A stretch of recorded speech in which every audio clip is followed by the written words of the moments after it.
Don't start the party without us. Over. Copy that.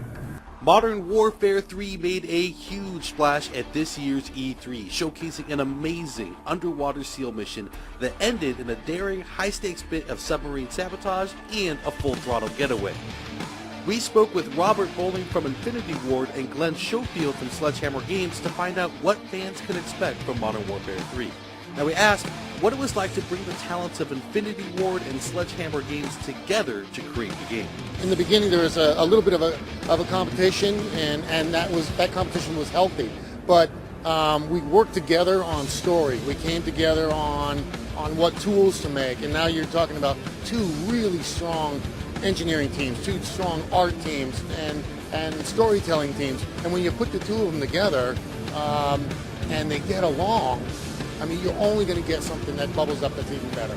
Teaming up with Sledgehammer, they had their personality coming in that really complemented what we were doing already in the Modern Warfare franchise, And then it's great to see eye to eye on certain things that are just core design philosophies, like maintaining that 60 frames per second, because that is what builds Call of Duty cinematic moments. Modern Warfare 3 takes place right after Modern Warfare 2, just a couple hours. I mean, DC is still burning.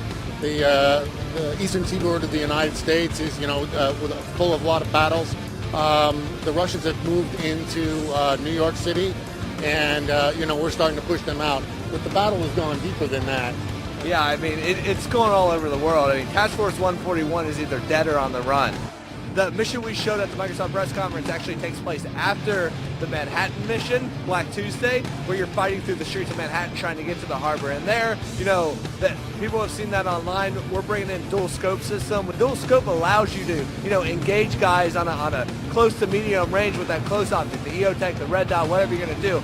And then flip of the left D-pad, throw up your ACOG or your magnifying scope, and start engaging those guys further away. The other things that we showed in the New York level was the XM25, which is a grenade launcher, which is just being used right now out in the field. And what it does is it's a grenade launcher, but it lasers a target. Say a guy's behind sandbags or something like that, or a car. And it lasers at that target, you aim above it, it calculates how far, and then shoots a meter above it, and then down. So the grenade just devastates anything that's below it.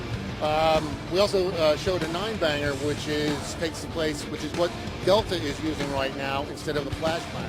Delta is using that because that's what Delta actually uses, where the SAS missions that you might also fight are a little bit different. They're using a little bit traditional weapon. I mean, we're always talking about the new, but what I love to point out is like the stuff that we're bringing back that we know fans love, and not just from Modern Warfare 2, from Call of Duty 4. Like, you'll notice the SAS guys are running with the traditional model of the MP5, which people loved in Call of Duty 4. And I mean, that's the stuff that gets me excited. It's not only focusing on new stuff and that mixes up the gameplay, but really polishing and bringing back the stuff we all love. And that you get attached to your gun in Call of Duty. You love very specific models.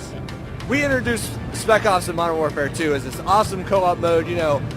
A guy and his friend, a dad and his son, sit on the couch, just really enjoy the game outside the story. In Modern Warfare 3, we're blowing it out. We have those traditional mission modes, but then we're bringing in an all-new survival mode, which is endless waves of increasingly more difficult enemies. But what's awesome is that we're bringing in all your favorite features from multiplayer: matchmaking, progressive ranking, unlock. So now Hour 1 of Spec Ops, completely different from Hour 10 because you have new kill streaks to your ability, gear you can do, weapons you can grab, ammo, all this stuff. So it's changing out your style on the fly based on the enemies that are coming out. Because we'll have, juggernauts that have different weaknesses that force you to change up your style. Helicopters coming in.